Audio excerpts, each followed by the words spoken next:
welcome to this edition of NYSE Governance Services Inside Compliance. I'm Erica Salmon-Verne with NYSE Governance Services Corpedia, and I'm delighted to welcome to the studio today Liz Gehringer with Realogy. Liz, we're here to talk about a topic that is near and dear to my heart, which is communicating effectively across the enterprise. And we brought you all in today because you've done some truly terrific work in this area and have some wonderful best practices to share with our audience. Thank you. I'm very happy to be here. Communication is really the basic, the backbone of the program. Yeah, and one of the things that I've been particularly impressed with that you guys have done is the ability that you have to communicate with your middle managers, and not just communicate with them, but actually get them engaged in the program. So can you talk a little bit about how you got the support to do that in the first place, and then the feedback you've gotten from your managers on that? Sure, I would be happy to. It actually started out gradually. We started out focusing on all employees, because when you start the company and you want to launch a code of ethics program, you have to figure out how to get to everybody on day one. So we did it that way. We went to all employees first. We put a code of ethics on their desk on day one of the company, and we went right into a training cycle for everybody. And that's pretty basic, everybody does that. Yeah. But as you said, the real trick is getting everybody engaged and getting everybody talking about ethics. Right. And so we thought a lot about the middle of the company. Another obvious place, of course, is the top of the company. And in our company, that's a fantastic, fantastic set of people. They are committed to ethics. We talk about it all the time. They set great examples, and it's clearly the tone from the top is wonderful at our company for ethics. So it is that middle, getting everybody talking. Right. What we did was we built a manager toolkit. And the manager toolkit went to all managers, and it gave them a chance to sit with their people and talk about ethics, how it plays out in their own business practice. Okay, what was in the toolkit? So in the toolkit are some examples of common ethics areas. For example, how to handle confidential information. It's a basic concept, but what the confidential information is in your area might be different than it is in somebody else's. Sure. So we put the subject in generally, and then we put in questions that you could ask, and samples and situational examples for people to go through. And then they could talk about the confidential information that they in particular handle in their group. So it was a way to really get people to have maybe a break or a meeting, an hour together to just really focus on one topic. Okay, and how did you get, how did you incentivize or encourage the use of the toolkits? Was it a performance evaluation issue? Did you somehow financially incentivize it? Was a manager expectation? Their manager said, we expect you guys to do this, and then we're going to check if you did it or not. What was the process there? It's a great question, actually. We didn't have to incentivize it. I think ethics has just become such a normal part of our business that it's an expectation that people embrace. They really do. So they know that it's part of our everyday, and the employees definitely have a really solid understanding of that. Okay. And I don't think it's unusual for us to send out a toolkit and have the expectation that people will start to work with it. I never even considered actually having to incentivize people or put it into a performance review. We sent it out and people started picking up on it, getting excited about it.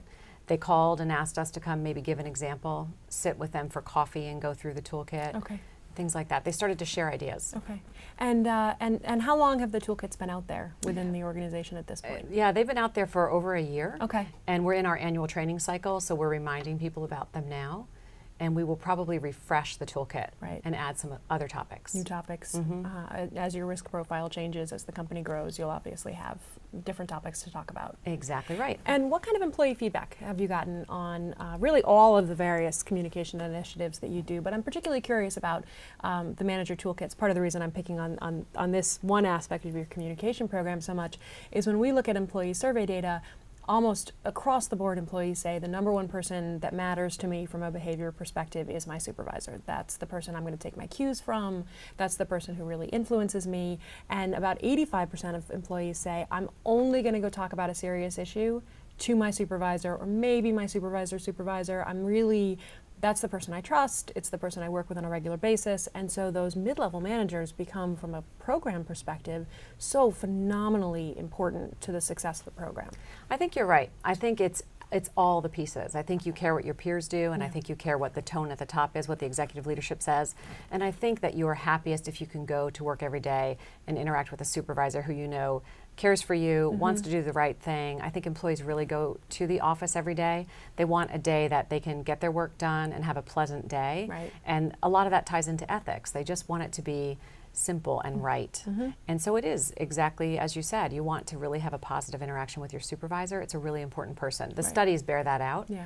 And so we knew that that was an important place to really make sure that the supervisors were spending good time with the people on their teams, not just on how we're getting our work done, what are our goals, but on how we conduct our business, how we conduct ourselves in the marketplace. Right.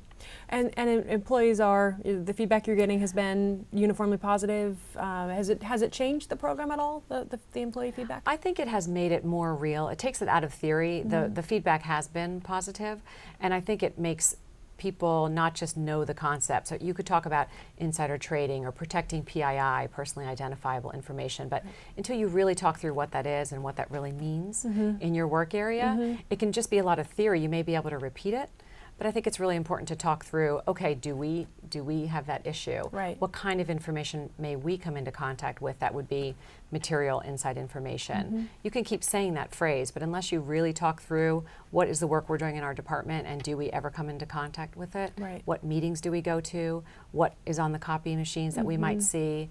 That kind of thing. You really have to walk through it. So I think it's taken us out of theory and into practice. And it's smart because, you know, if we look at how privacy violations are happening, if we look at the news stories, most of them are still, there's a human element, right? It's somebody leaving something on the copy machine, it's a stolen laptop, it's a phishing attempt that's successful, things along those lines. It's, you know, obviously the hacking gets the headlines, but if you really look at volume, there's the human element is there. Absolutely. There's a lot of internal risk. There is the external risk of people trying to break into a company, but there's so much risk you can manage within, just with your own employee base. Yeah. And so we really work on that piece.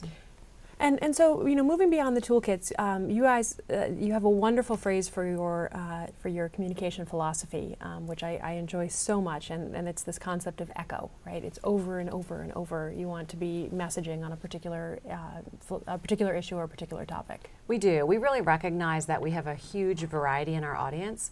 So we have 11,500 employees. They come from all ages, all different backgrounds. We're in many countries. And so it takes a lot to reach all those different audiences.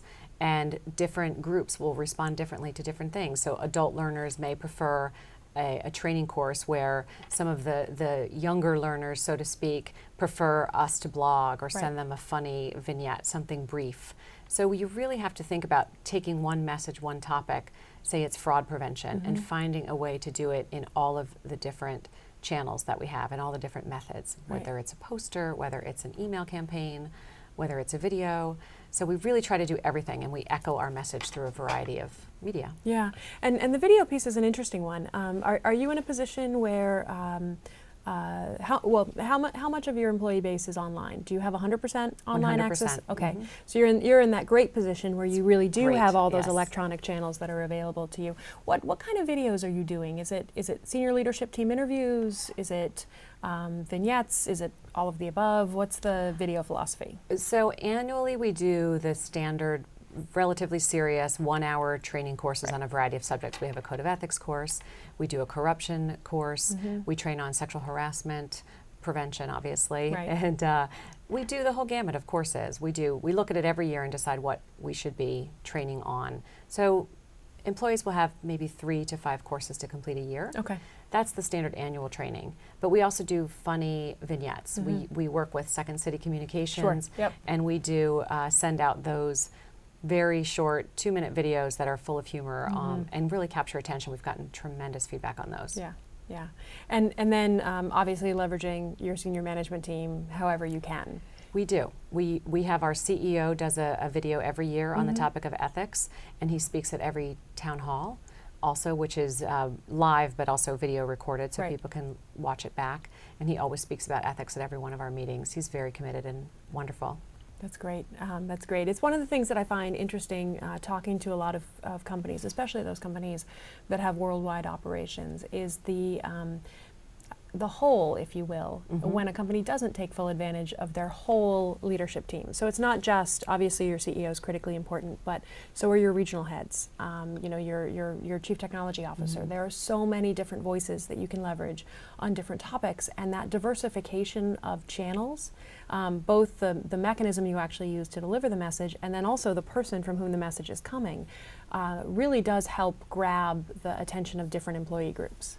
I completely agree with you. So we do that as well. We have an operating committee that meets, and that's the heads of all the businesses. Okay. And they take an ethics message back with them from each operations committee meeting, and they too roll out our message. So it is not, as you say, just the top and the middle and then the all-employee piece. It's really everybody throughout and the variety of leadership. I think it's really important to take the message out from all of the different voices. Right.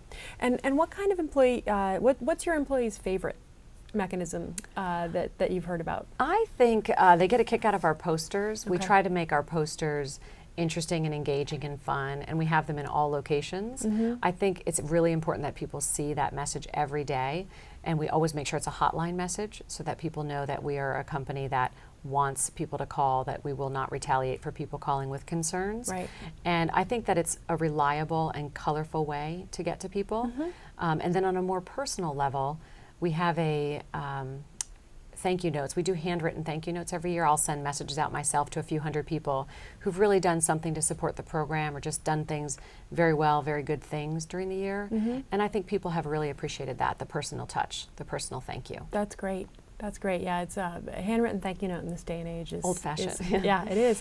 But you know, I mean, again, it's about every vehicle, right? You're going to reach different people in different ways, and certainly, you know, we saw most recently in the DOJ SEC resource guide that came out last year, we saw this idea of incentivizing ethical behavior, and so one of the ways to do that is to say thank you to the people who support the program. It's not about incentivizing your whistleblowers, it's about incentivizing your program supporters, whoever your compliance heroes are, you know, from that perspective. I totally agree. And we have also done a video series internally where we took people who did the right thing. We found examples of ethical behavior and we did a video series featuring those people. One of our business units actually did that, which is another great way. The businesses all handle it differently, and I like that too. They take their own personality and do their own ethics messaging within the businesses on top of all the messaging that we do. That's great. It really is. Yeah, that's amazing. So I'm sure there are some folks out there in our audience that are listening to you talk about all the work that you do and say, you know, she must have the most enormous compliance staff ever in order to be able to do all this work. You do all this, I mean, you really do put a lot of it on the business, and you have a focused ethics and compliance team within Realogy, you know, as a company, right? We do. We have a small team at corporate services at the corporate headquarters, but we work with designees from the business units to send out the message with us. But we travel out, we'll travel with them and visit with them, learn their challenges, make sure that we're incorporating their ethics and business challenges into our messaging. So we make sure that we feel like a big team, but we use a lot of internal resources. So for example, we have a great communications department, and they do, including our visual communications work, the design work. So when we need to get a message out there, we know that it needs to look interesting, be visually appealing, and they really help us with that. So we sit with them and think about the messaging, and they help us get it out there in a creative way. Right. So from talking to you before we started filming today's edition of the show, you know, one of the things that it sounds like you guys do is you plan really carefully in terms of what are we doing, when are we doing it, what topics are we doing. So can you, as sort of a last thought, give our audience a couple of thoughts on the importance of good communication program planning? Sure. We do a plan, and we do it before the year starts. So we do an annual plan, of course, a quarterly plan, break it down by quarters, and we get it approved and reviewed by our board and our executive management, as well as through the businesses. So we figure out what needs to be communicated and what our subjects might be, and we set out a plan to do annual campaigns, quarterly campaigns, and more frequent campaigns such as blogging. Right. And when we want to do things like a book club, or when we want to play a game to talk about ethics, we've done fun internal ethics games, like a Family Feud style game, things like that. So we plan it out, but we make sure we're flexible enough that if the news is looking at a specific subject or the regulatory environment shifts, that we can react and respond in our communications that way. Right, that's great. Well, Liz, thank you so much for taking the time to come down and talk with us today. This has been a terrific discussion about some of the really innovative things you guys are doing on the communications front. It's such an important initiative that you all have in place, and it's very impressive, the work you've pulled together. Thank you very much. And thank you all for joining us for this edition of Inside Compliance. I'm Erica Salmon-Byrne, and we'll see you next time.